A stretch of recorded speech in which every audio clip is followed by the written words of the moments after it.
Good evening. I'm Charles Johnson. I am president of the Southern Regional Council. And I want to welcome you to this 57th annual presentation of the Lillian Smith Book Awards. Now, let me just give you a little bit of background on what brings us here today. Let me take you back to the period just after the Second World War, when many people in the South were charting a cautious course on racial change and calling for a more humane form of segregation. It was Lillian Smith, nearly alone among white Southern thought leaders, who boldly and persistently articulated an entirely different vision of a South that was completely free of segregation. And after her death in 1968, the Southern Regional Council established an annual award in her name to recognize authors whose work carries on the tradition of Lillian Smith, work of outstanding literary merit and moral vision, which at the same time honestly portrays the South, its people, its problems, and its promises. And in this era, when reality itself has become contested ground, and when merely telling the whole truth about the world in which we live can be an act of resistance, our mission and our work are as relevant as ever. And so for the last several years, this award has been presented as a partnership between the Southern Regional Council, which originated the award, the University of Georgia Libraries, which house the Lillian Smith papers, and the Georgia Center for the Book, which for years has presented the Decatur Book Festival. Now, there are many people who've had a hand in bringing this award to you every year, and including this year, but I want to give special recognition to our heroic and distinguished panel of jurors who worked their way through the 84 books that were nominated this year. And some of them are here today, some of them are not. Not with us today is Dr. Winifred Johnson at Bethune-Cookman University, and from the University of Delaware, not here today, is Minion Casey Morrison, but several of our jurors are here today. So from the Board of Regents of the University System of Georgia, we have Merrill Penson, who is here. Raise your hands and be recognized. From the Atlanta Fulton Public Library, James Taylor is here. Please raise your hand and be recognized. And from Tennessee State University, we have Dr. Melvin Johnson, who is here. Now, this year's award recipients are very much in the tradition of Lillian Smith and of all of our previous honorees. Our first recipient is Robert Cohen. Robert Cohen is a professor of history and social studies at NYU's Steiner School of Culture, Education, and Human Development. His historical scholarship focuses on politics, higher education, and social protest in 20th century America. And we honor him today for his book, Confronting Jim Crow, Race, Memory, and the University of Georgia in the 20th Century. In his book, Professor Cohen explores the University of Georgia's struggle to overcome its long and troubled racial history, shedding light on white Georgia's historical amnesia concerning the university's role in sustaining the state's system of Jim Crow. The book extends the historical analysis beyond the desegregation crisis of 1961 and through the lens of Black and white students, faculty, and administration perspectives. The book exposes the enduring impact of Jim Crow and its lingering effects on this storied Athens campus.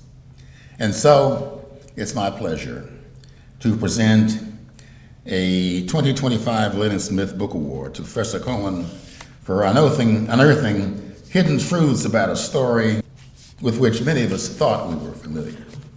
Professor Cohen.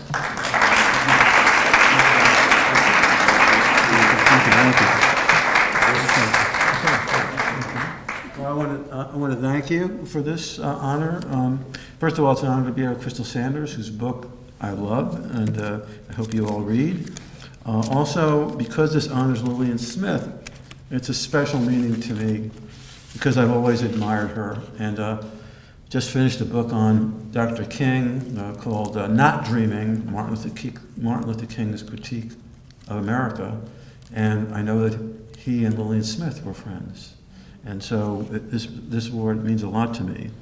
I just want to, before I get started on my text, I want to thank my colleagues, my former colleagues in the University of Georgia History Department, Bill McPhilly, John Insko, Robert Pratt, and more recently, China Kiley and Scott Nesbitt, also late Tom Dyer. There was, when I was at Georgia, a community of, I guess you'd say, dissident scholars who were trying to take an honest, critical look at Georgia history and the University of Georgia. So I'm grateful for that community, as well as outside the history department, Maurice Daniels in social work, who later on became the dean there, not only did books around it, biographies of people like Donald Hollowell and Judge Hartsford, but also a documentary film. So I'm really part of the movement, I think, not a solo actor.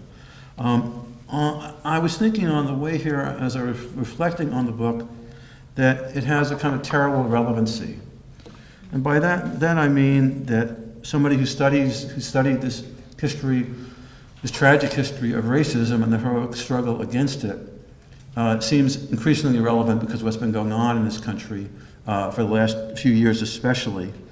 I'm reminded how Dr. King would often talk about racism as a kind of sickness.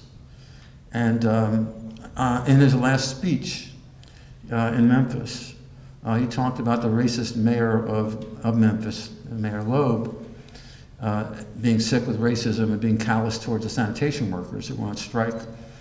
And he said that the Mayor Loeb is in dire need of a doctor. And I have to say that when I see the current President of the United States talking about race, I feel the same way. Some things that just don't get talked about anymore, like when he was slandering Haitian immigrants as eating the dogs and the cats of the people who live there, and talking about Springfield, Ohio, as if they're not people. And that's just, we could spend the whole night talking about that.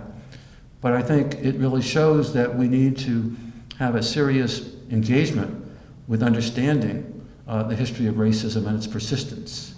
Because this is not a marginal issue. We're in an age of white grievance politics, white nationalism, and a kind of attempt to erase black history, and from the very top of the administration in Washington. So I think this is more important than ever. But I just want to say, too, it's not just a problem with the president. It's this plurality of support that he had. And the way I understand it, there's a scholar of Nazi Germany named Ian Kershaw, who talked about public opinion in Nazi Germany. Not that most people were not fanatical, genocidal Nazis, but many, many more were morally indifferent. And that's what I see in this country right now. So I hope that both my book and Crystal's get read and that we can push back on this. So that's just a preface to what I want to say tonight. In titling my book on UGA and race, Confronting Jim Crow, I had several ironies in mind. We have time today to explore only the most obvious irony, which applies to the white side of the Jim Crow color line. Because almost nobody at UGA in the first 60 years of the 20th century proved willing and able to confront Jim Crow, to publicly criticize legally ordained racial segregation and anti-black discrimination in the segregated South, or to object to bigoted ideas, or even to the shockingly crude racist language in UGA student publications in the Jim Crow era. Why? A state and campus-wide segregationist consensus, check. Peer pressure from classmates and threats of censorship from powerful Georgia politicians and UGA officials against students who criticize segregation, check. A lack of academic freedom for faculty to question segregation, check. A curriculum that either condescended to or ignored blacks and their history, check. Since we are here tonight at the ceremony honoring Lillian Smith, one of the white Georgia's, as you said, few prominent critics of Jim Crow, let me take an example that from UGA's history that involves her. Back in 1955, a liberal UGA philosophy professor, Paul Fetzer, dared to criticize Jim Crow.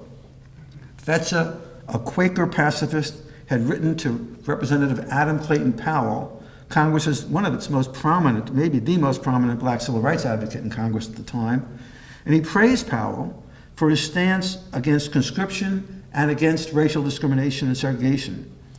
Impressed by getting this kind of letter from someone from the University of Georgia, surprised, he read it into the congressional record. Whoa. When that became public, Fetzer became the target of a harassment campaign by his dean. Though Fetzer had a divinity degree, a doctorate from Yale, and was the UGA Philosophy Department's chair and its most well-published scholar, he was shaken by the dean's offensive against him, realizing that his job was in danger. So in July of 1955, Fetzer wrote to his friend Lillian Smith describing the situation and asking her for her advice and support. He told, in that letter to Smith, he told Lillian Smith that he was summoned to the dean's office and read the Riot Act, making it clear that he was persona non grata and that he could expect no increases in rank or salary, nor further support for our department until he resigned or kept silent or rolled over and played dead. The dean even threatened to get rid of the philosophy department if they could not get rid of me, Fetzer wrote, in other ways. Smith's response to her friend Fetzer was impressive and depressing. Impressive because of Smith's quick and sympathetic response. She wrote a letter immediately, like a long letter in response right away. Depressing because Fetzer, who thought pressure to purge him, which originated from segregation, he thought the segregationist politicians in Atlanta were responsible for this attempt to purge him. He was hoping that because Lillian Smith was a famous author, she might be able to put some pressure to find out who in Atlanta had put this pressure on this department dean of the school to get rid of him, and maybe that pressure could be used to stop the purge. But Lillian Smith had no such contacts. As she explained, "I have no powerful friends. I am far more hated than you and feared by all those people." She urged him not to resign, and that if it came to it, to make UJ fire him, so that she and the ACLU, as she was on its board, could publicize the university's crushing of anti-racist dissent.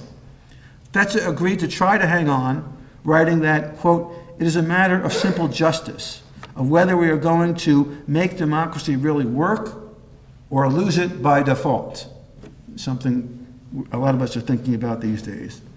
But he became worn down and fed up with UGA's hostile work environment, the repressive Jim Crow ethos that rendered his colleagues timid and cautious and fearful under the constant pounding of the extremists. Those are his words.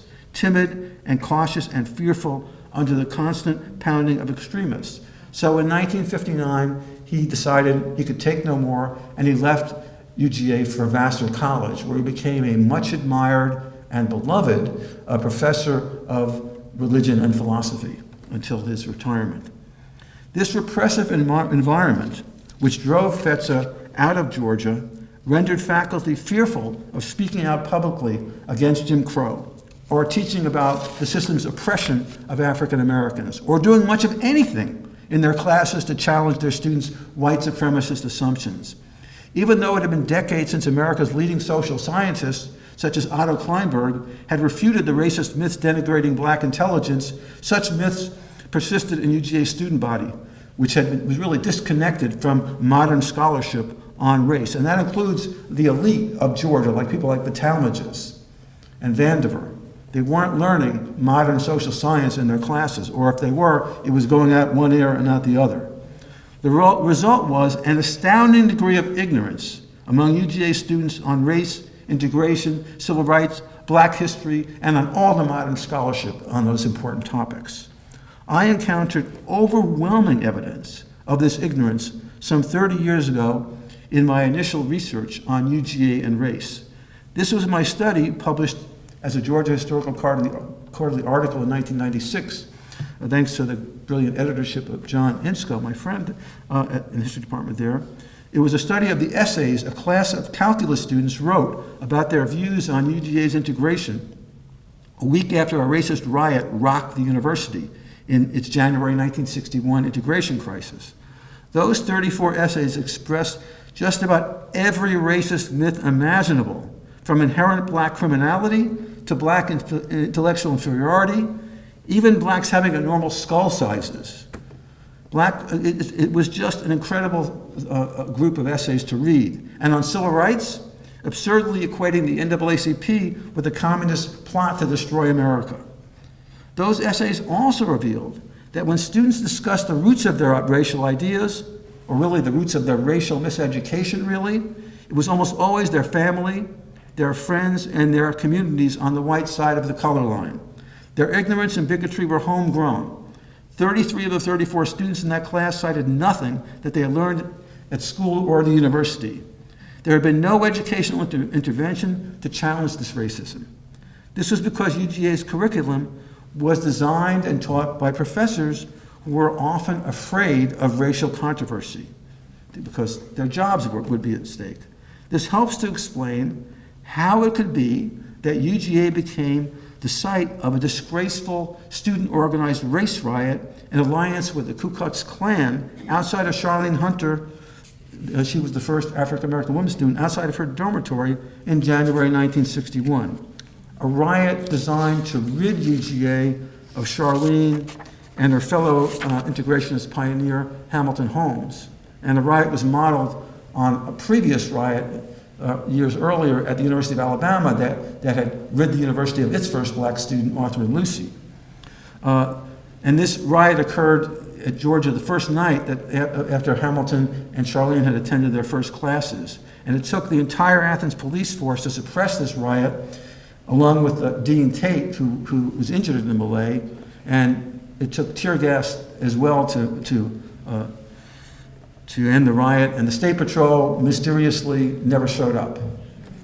The lesson from this history for us today seems crystal clear, that the recent repressive legislation imposed on schools by numerous red states seeking to ban as divisive education on the history and legacy of racism, most notably in DeSantis' Florida, but also here in Georgia, and the Trump administration's agenda to censor African-American history and cultural institutions like the Smithsonian is not going to make America great again.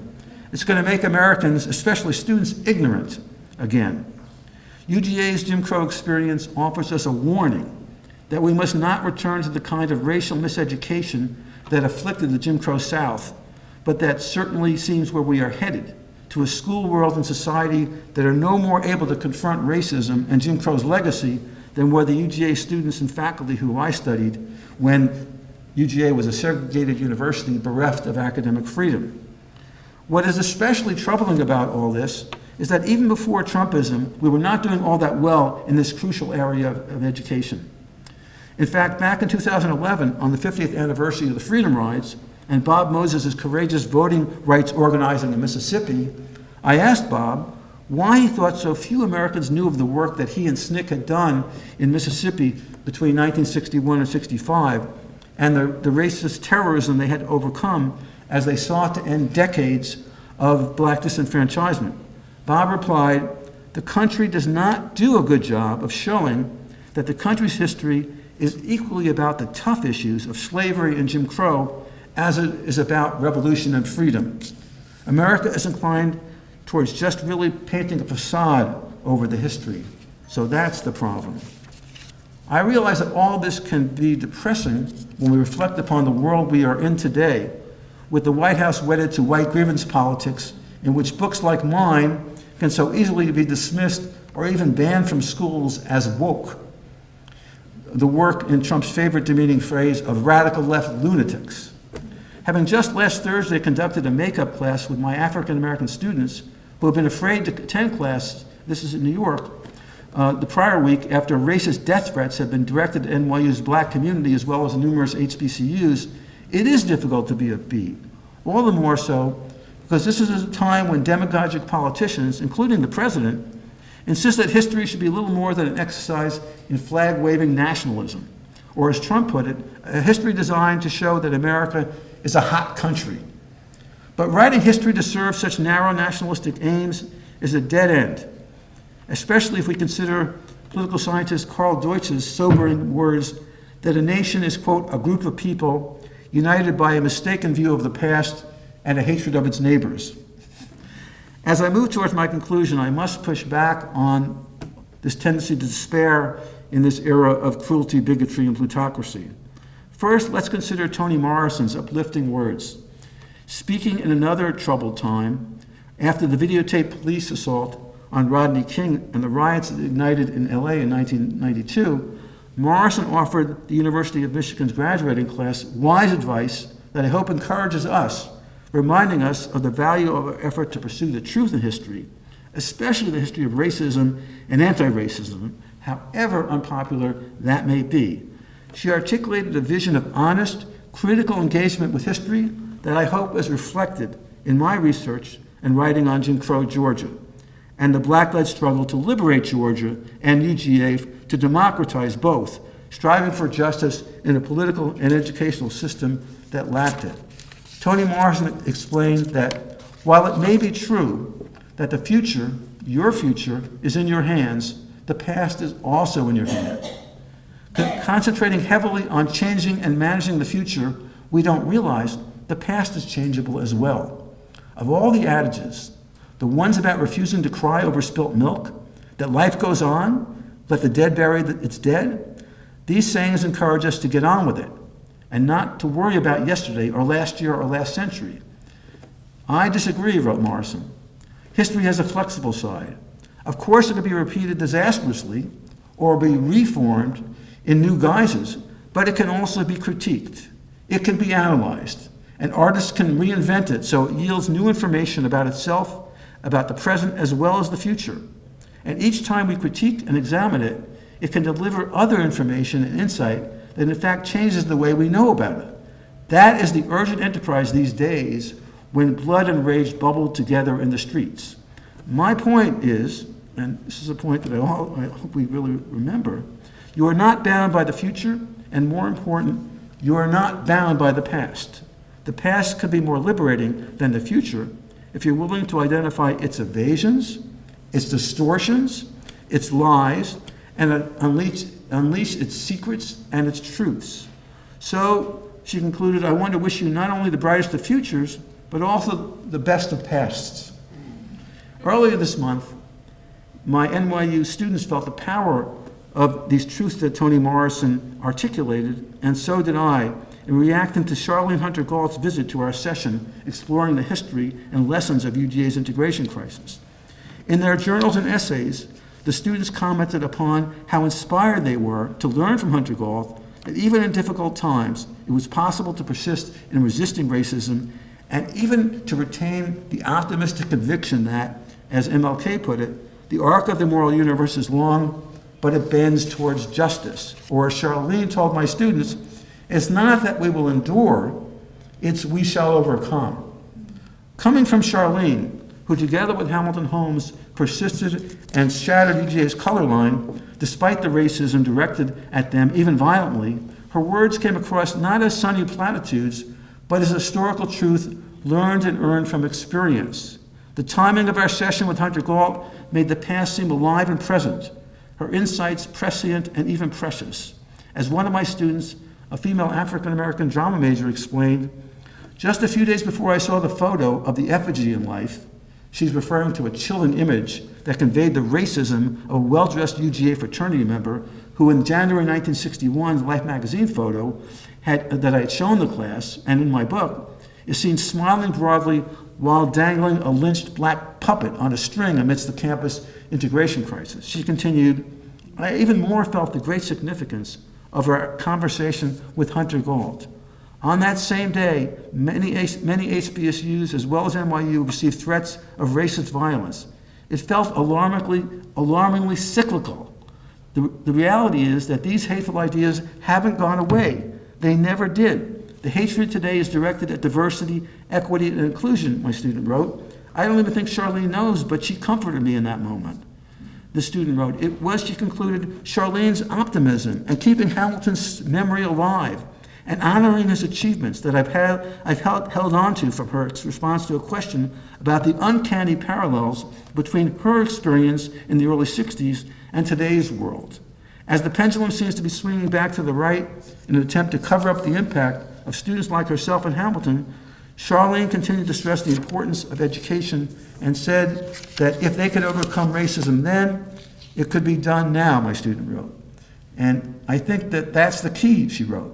She would know better than anyone. Without my having to tell them, my students had learned that in Faulkner's words, the past is not dead, it's not even past. They had reflected on both the history and the endurance of racism, not just in the South. That there were lessons also about the possibilities of overcoming racism that were as meaningful in New York in 2025 for my students as they had been for Charlene Hunter and Hamilton Holmes in Athens, Georgia in 1961.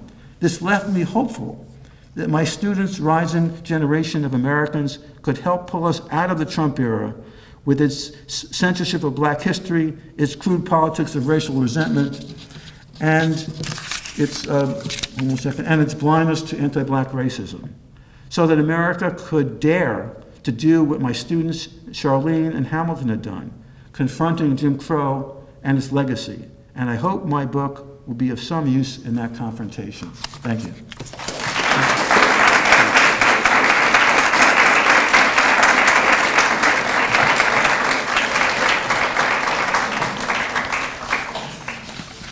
Our next honoree is Crystal Sanders. Professor Sanders received her BA from Duke and her PhD in history from Northwestern, and having previously taught at Penn State, she now serves as an associate professor of African American Studies at Emory University. She is the author of the 26th book, A Chance for Change, Head Start and Mississippi's Black Freedom Struggle, for which she received a number of awards, including the 2017 Critics' Choice Award from the American Educational Studies Association. We honor her today for her book, A Forgotten Migration, Black Southerners, Segregation Scholarships, and the Debt Owed to Public HBCUs. The book tells the little-known story of segregation scholarships awarded by states in the U.S. South to black students seeking graduate education in the era before Brown versus Board of Education. Professor Sanders examines black graduate students who relocated to the North, Midwest, and West to continue their education with these segregation scholarships, revealing the many challenges they faced along the way. In telling this story, Sanders demonstrates how white efforts to preserve segregation led to the underfunding of public black colleges, furthering racial inequality in American higher education. We're honored to present a 2025 Lillian Smith Book Award to Dr. Sanders for bringing to light a little-known story that needed to be told.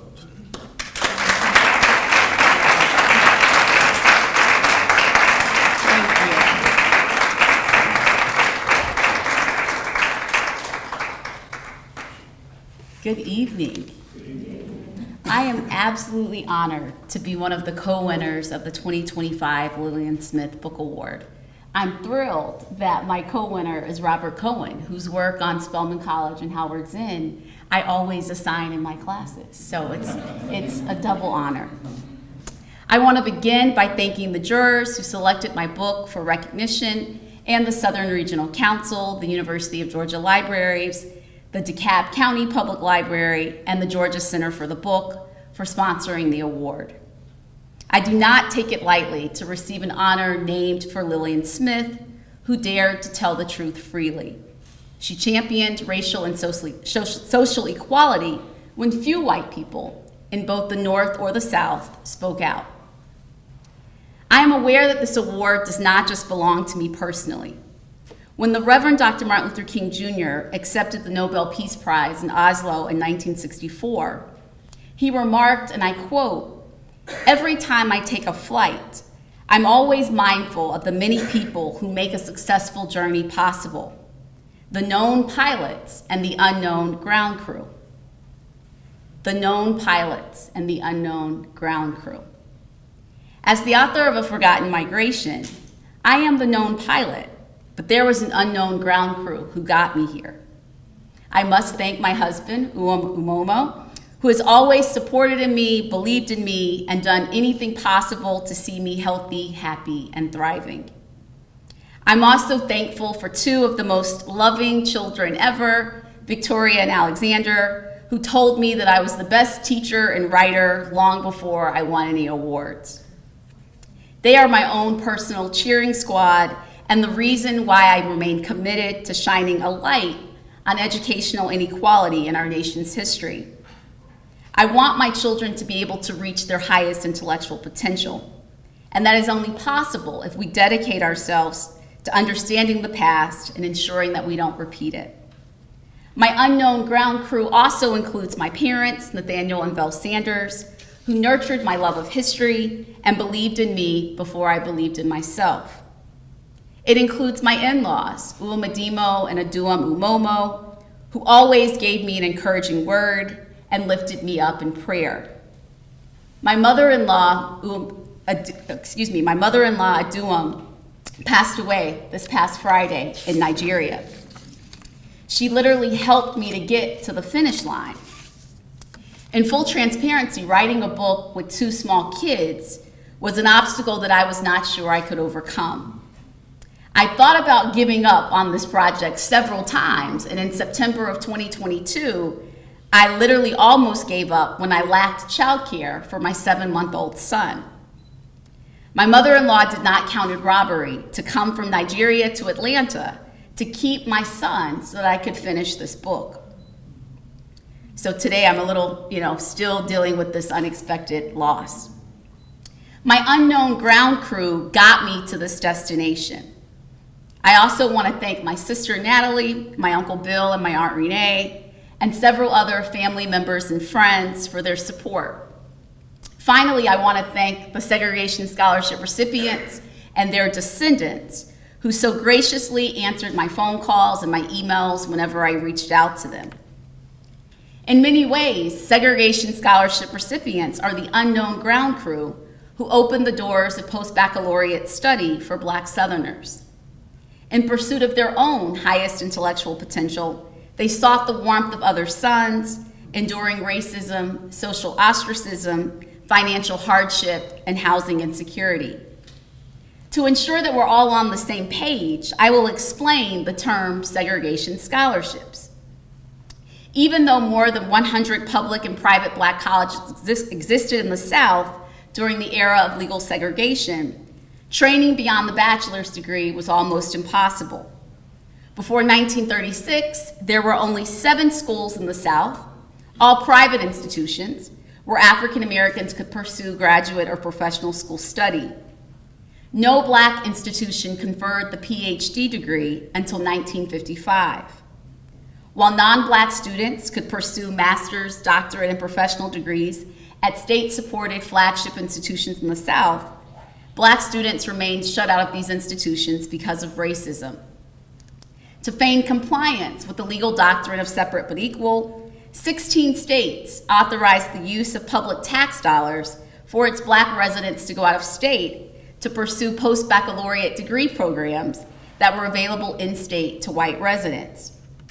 Usually, states paid the difference between the tuition where black Southerners studied and the tuition at the flagship institutions that black Southerners could not attend because of racism.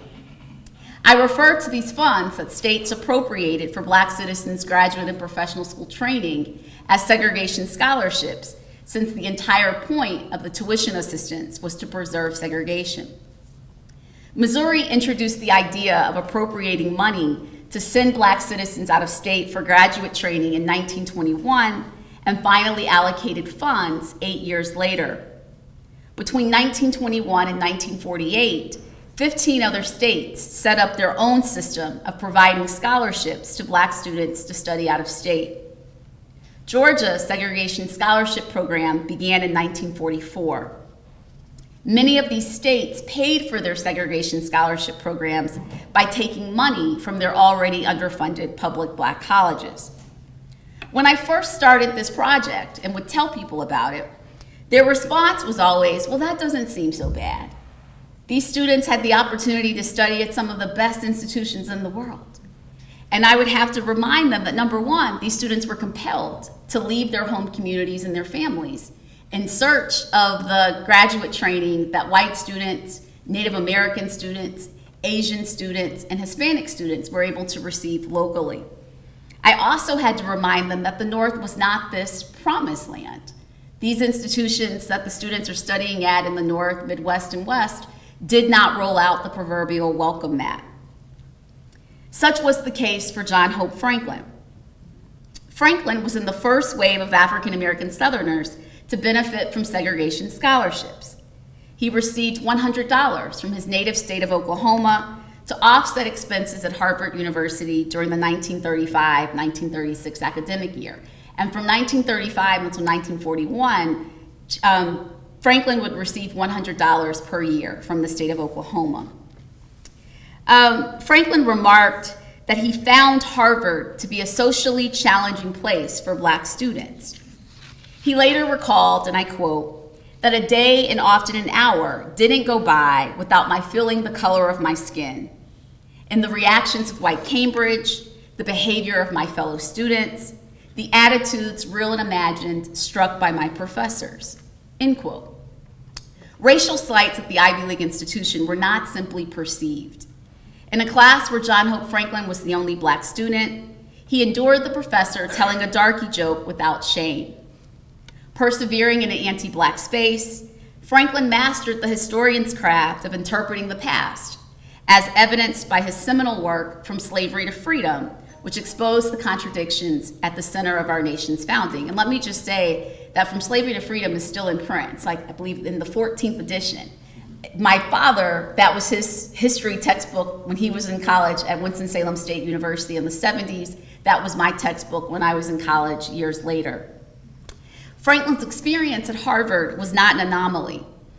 Christine King Ferris, the older sister of the Reverend Martin Luther King Jr., was a segregation scholarship recipient from Georgia.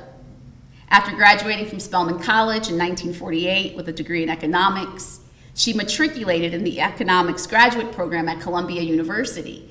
In several interviews, Christine King Ferris said she wanted to go to UGA. She wanted to go to UGA and get a master's in economics. Her parents were Georgia taxpayers, yet she could not attend the University of Georgia because of racism. So she receives a segregation scholarship to go to Columbia. She quickly learned that Columbia was no promised land. Years later, she asserted that her first semester there was the worst time of her life. While the library was second to none and the campus was full of manicured lawns and perfectly placed trees, she found the classroom to be hostile. As a graduate student in economics at Columbia, she was the only black student and the only woman in her classes. One of her professors, a white male, never acknowledged her raised hand or answered her questions. Those who received out-of-state funding routinely faced racial discrimination and social ostracism while studying at institutions outside of the South. After they graduated, these same institutions refused to hire them. As scholars have pointed out, historical narratives of the Great Migration, narratives of Black Southerners leaving the South for the North tend to obscure the entrenched realities of Northern racism. Professional school study in law and medicine were also popular paths for segregation scholarship recipients. And while I'm not going to talk about him tonight, Dr. Lewis Sullivan, the founder of Morehouse School of Medicine in Atlanta, was a segregation scholarship recipient from the state of Georgia. Tonight, with respect to professional school study, I want to talk about one of the most prominent civil rights attorneys in our nation's history, Attorney Fred Gray, who is still practicing law in Montgomery, Alabama today. He's been practicing now for over 70 years. Gray grew up in Montgomery, Alabama, and matriculated at Alabama State Teachers College in 1947, where he joined Omega Psi Phi fraternity. Conversations with professors about civil rights led him to pursue law. He applied to several law schools outside of the state of Alabama, since the University of Alabama's law school was off limits to him. Alabama's segregation scholarship program operated on a reimbursement basis.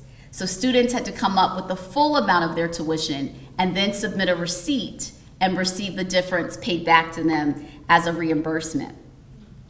With the support of family and friends, Gray secured the necessary funds and matriculated at what is today Case Western Reserve School of Law in Cleveland, Ohio, where he studied from 1951 until 1954. Though he and his relatives paid taxes to support graduate and professional school programs at the University of Alabama, segregation compelled him to leave his home state and study elsewhere.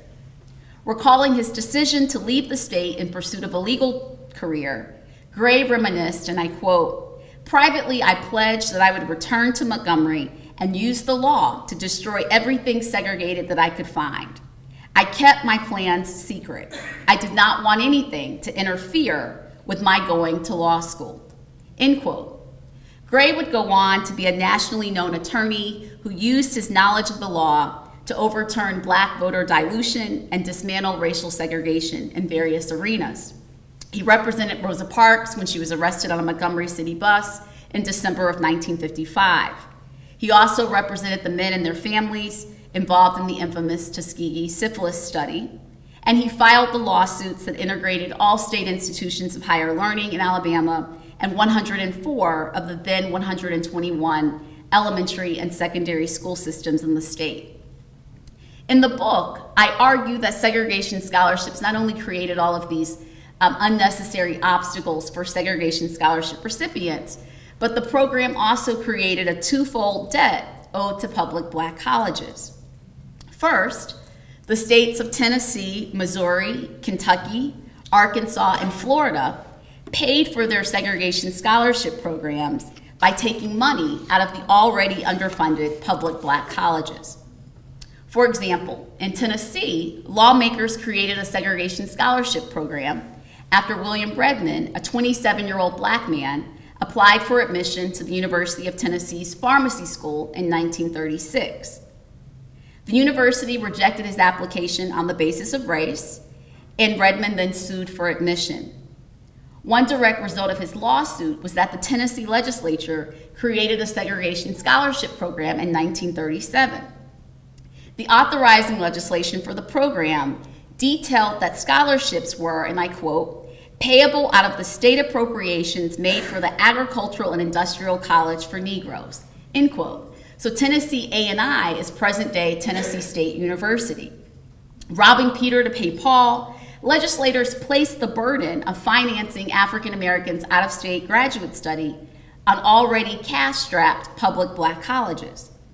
You all might recall that in 2023, the Biden administration found that the state of Tennessee owed Tennessee State University $2.1 billion, billion with a B, from 1987 until 2020. So for a 30-year period, right, the Biden administration said the state of Tennessee had underfunded Tennessee State by $2.1 billion. And I remember when this news broke, because lots of people were texting me. And when I saw that, I said, well, why did they start in 1987? Because we could go back to 1937 when Tennessee started its segregation scholarship program. And you know, I'm a historian. I'm not an economist or a mathematician, but just based on my numbers, without taking into account compounded interest, If we account for Tennessee's Segregation Scholarship Program, which ran for 30 years, the state of Tennessee owes Tennessee State at least $8 billion. So today, when we see that Tennessee State has some financial challenges, we can't blame that on poor leadership. We can't blame that on a rogue president stealing money. And I can tell you that Glenda Glover was not stealing money. What we know is that the state of Tennessee has systematically underfunded that institution for years.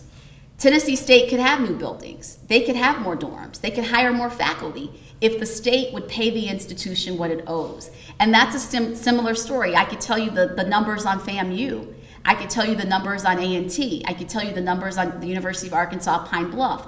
Many of these states that paid for their segregation scholarship programs by taking money out of public black colleges have a debt that they refuse to pay. And the problems that we see many of these institutions dealing with in 2025 are a direct result of these schemes to preserve segregation. The other reason why I say that there is that Southern and border state governments owe a debt to public black colleges is because they could have established graduate and professional school programs at these institutions. If you know anything about academia, you know that it's really graduate and professional school programs that are revenue generating programs. Medical schools, law schools, pharmacy schools, master's degree programs, PhD programs, those are programs that can bring in revenue for an institution.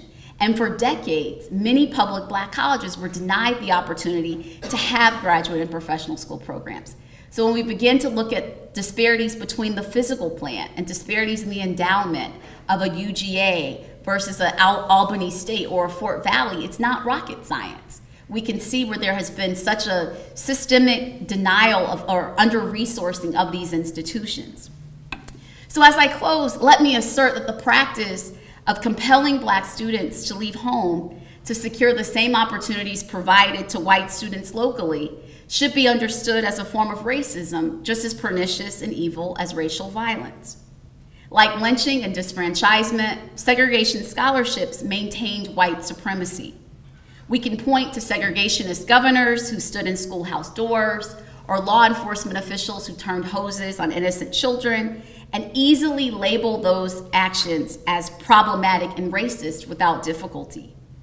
We must not, however, ignore the polite forms of racism that were maintained by bureaucracy and designed to preserve the racial status quo of white superiority and black inferiority. We must not forget the silent bystanders who propped up the racist exploitation of black talent by refusing to speak up and say that the arrangement was unjust, unnecessary, and downright ludicrous. By making their personal peace with segregationist scholarships as a middle ground, even the most well-meaning white officials embraced the idea that there was something so different and wrong with black people that required them to be educated elsewhere. Let this be a lesson for all of us today to bear witness to what has happened in the past and fight and resist inequality in any form in the present. Thank you.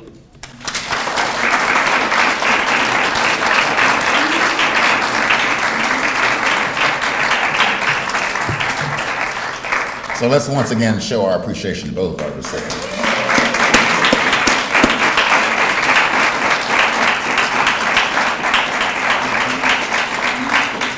So as Joe comes forward to moderate the Q&A session, I have a question that's occasioned by reading both of your books.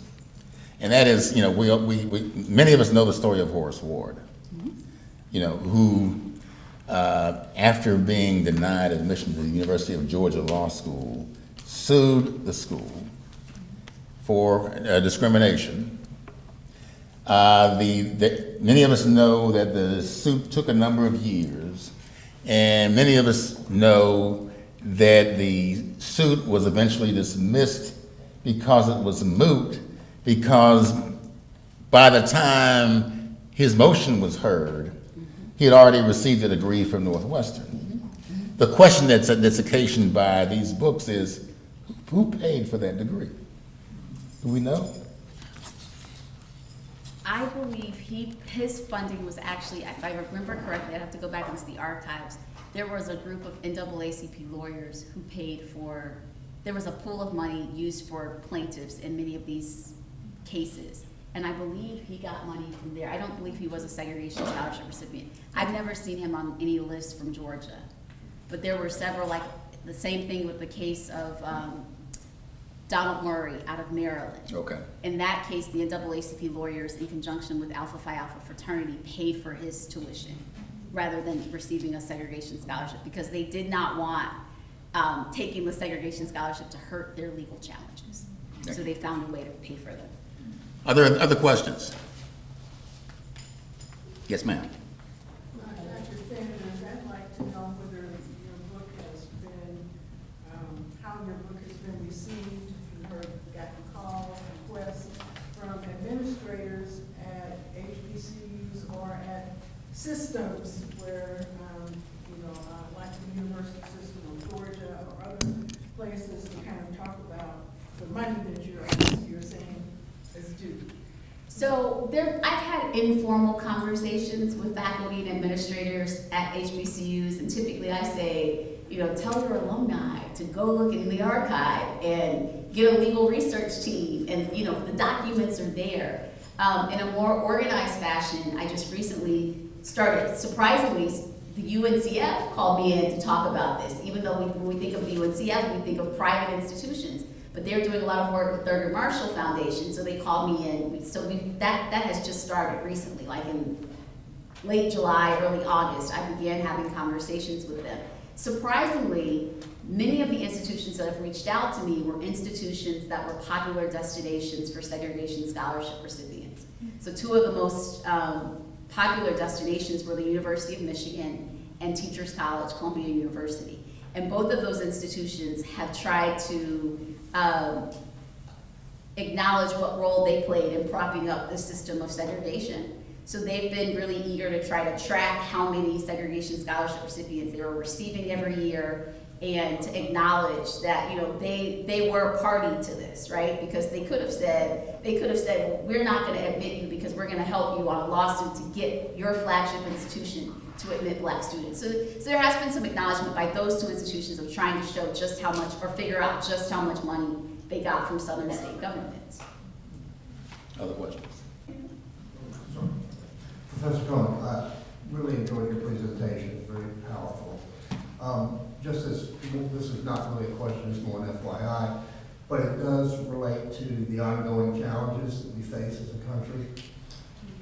I was surprised to learn recently that the African American student population at the University of Georgia is currently 8% of the total student population there. We live in a state, 30% of our residents are African American.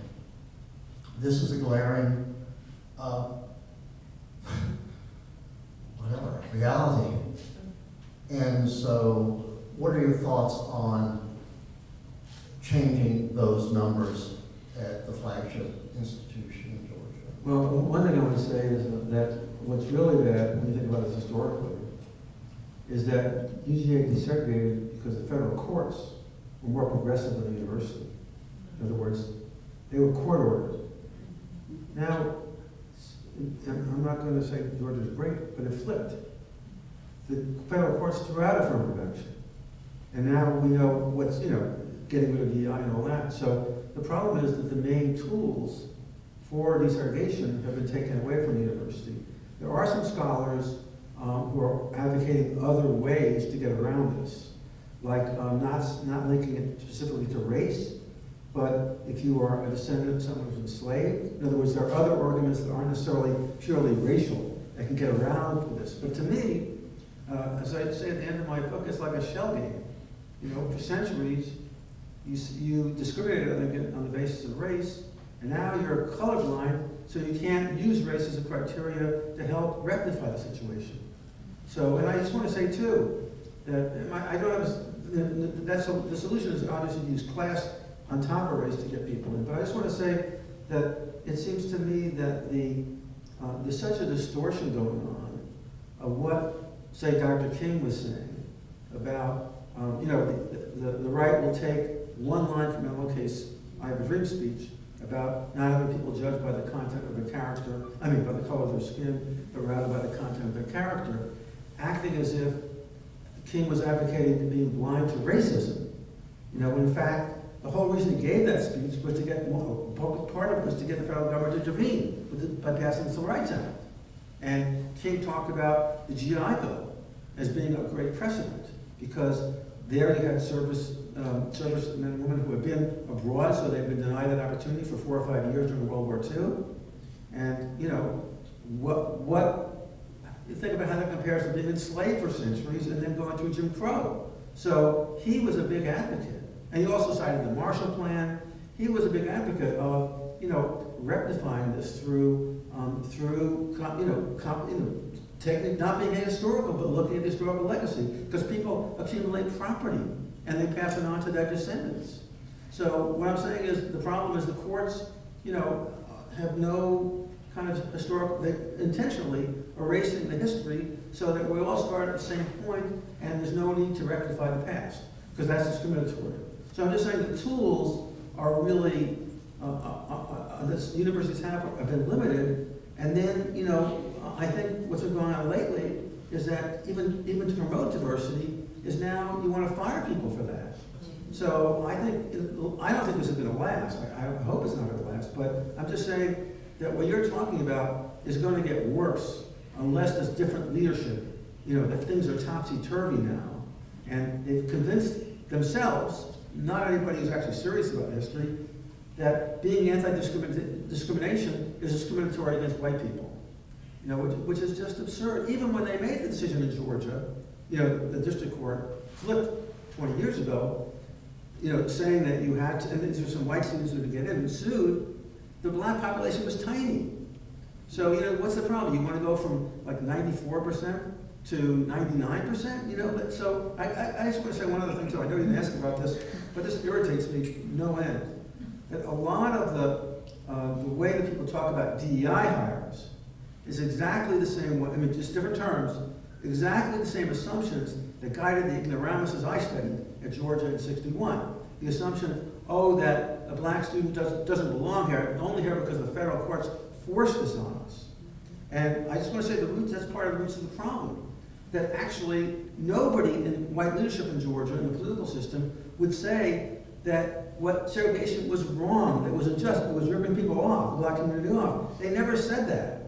They said, and they complained, the big bad federal government is forcing us to integrate. So what I'm saying is, part of the foundation of this problem is that there was never a kind of recognition of what was wrong with that system. You know, you might honor Charlene and Hamilton and the other black pioneers, but you won't talk about what was wrong in the first place. You know, like they had a big celebration honoring the courage of the first black students at the University of Georgia, but not why it took courage to go to the University of Georgia. and this is a real problem. You know, in a way, and this is what I was trying to imply, the South, and the whole, not just the South, you know, it's the whole country, has never honestly faced what was wrong with that system. And that you forget about you know, it's basically theft. You're taking tax money from people in the black community, and you're not using it to subsidize the university to go and educate them, which is what Crystal's book is about. And you can't really rectify that situation until you pay the HBCUs what they're owed. And so what I'm saying to you, you're making a really good point, but I don't see until we actually have some kind of reconciliation, you know, some kind of honesty about what's owed, and not that we just have everybody will discriminate if we try to deal with the past injustice and its legacy, then, you know, it's not a problem that's going to be solvable. And Georgia is not unique.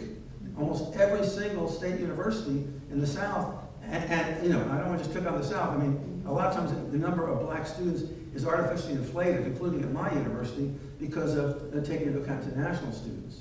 So, you know, I just feel as if I wish I could give you a solution, but I'm saying that there's not going to be a solution when you have people who are, you know, getting into federal power, you know, like the Senate and the President, by appealing to white resentment. And resentment of what?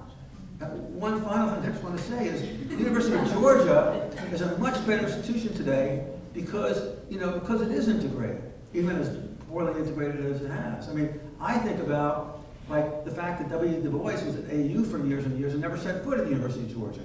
Instead, they had Ebert and Coulter, who nobody reads this stuff because it's polluted by racism. So, or think about another example that always strikes me. The Jazz Club at the University of Georgia was going to invite David Brubeck, the quartet, to play at Georgia. But they disinvited him when they found out the bass player was black. And Ralph Leeson, the great jazz critic and founder of Rolling Stone, said in response, he wrote a column urging a boycott of all jazz musicians should not play at the University of Georgia. And he said, who do they think plays jazz? Eugene Talmadge? Anyway, sorry to go on.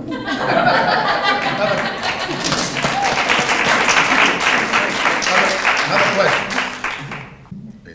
I wonder, you talked about the pressure that universities are under right now, and and the policies that are trying to undo DEI, et cetera. Can you talk a little bit about, both of you are obviously writing about race and racism. Can you talk a little bit about how you're navigating, I'm trying to ask this diplomatically, how you're navigating those kinds of pressures?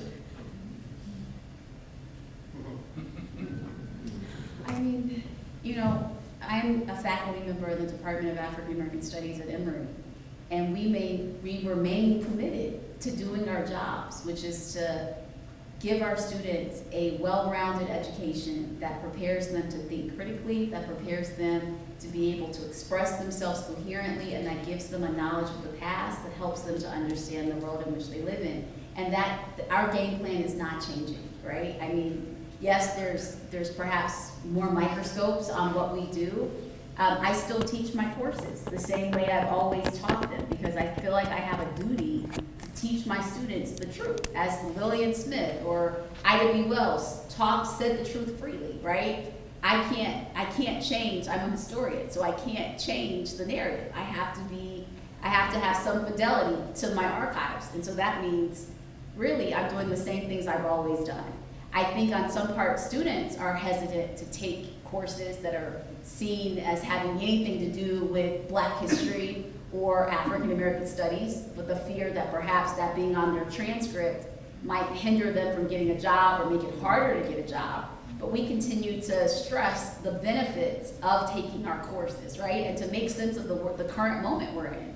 So, I think that's really perhaps one of the biggest challenges for faculty in African American studies programs, and really, frankly, even in history, in liberal arts departments right now, right? This idea that there's so many people watching what's said that students are just not interested in perhaps going down a minefield. But really, our game plan has not changed. I can speak for my colleagues. We don't teach opinions, we teach fact, right? And we help our students to understand the world in which they live. And that can't change no matter who's in the White House. I would just add that my view, and I've been influenced by all my years studying student radicals like Mario Savio. We regard the university, or I regard the university, and a lot of people in the 60s did, we're the university. We are, the faculty and the students. The administration, this is the 60s perspective, they're supposed to keep the lights on and the sidewalks clean. They're not supposed to tell us what to do. And so I don't care if people don't like what I say. What's the point of getting tenure? And I'm old, so what are they going to do to me? I feel as if when I see this is like in some ways an age of cowardice. You have billionaires, and by the way, Calvin Trulli, he's a humorist. He talked about his wife Alice talked about the problem. This is years ago in Millikan. The problem with some of these billionaires is they don't have a concept of enoughness.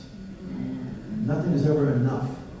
But what I'm saying is, I don't have responsibility for pleasing donors or pleasing trustees. My obligation, just like Crystal said, is to the truth. And by the way, that's also why I feel as if despite all the power and all the bullshit that's coming out, pardon me for saying that, from the Trump administration, it's not going to work on the university. Because they can pressure administrators, but they're not going to change the way history gets written unless they can find people, an army of people who replace people like me and Crystal, who are looking for the truth, that people who want to glorify past like a Madison Avenue advertising agent to talk about how hot the country is. You're not going to find 1,000 graduate students who are going to do that. You're not going to find 10 graduate students who are going to do that. So I think it's going to fail as an intellectual project.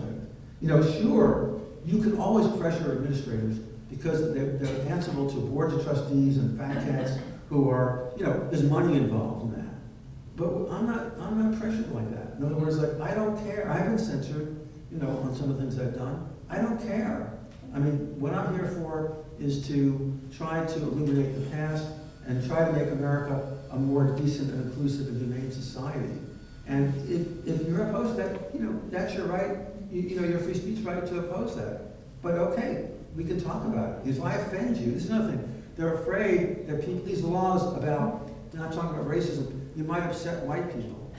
Okay, well, let's have a conversation with my students. If you're upset, that's a teachable moment. Why are you upset? And then, that's part of education, right? So what I'm just saying is like, I don't mean to make light of it, is that our mission is to respond to this stuff. And I'm willing to, and David Blight had this thing, he wanted to debate, this Yale biographer, he wanted to debate with these right-wingers about, let's take a look at why we need to study the history of slavery and Jim Crow.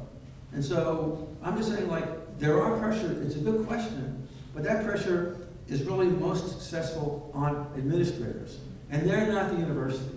They're just about keeping the lights on and the sidewalks clean. That's my view. We're the university, and they're not the university.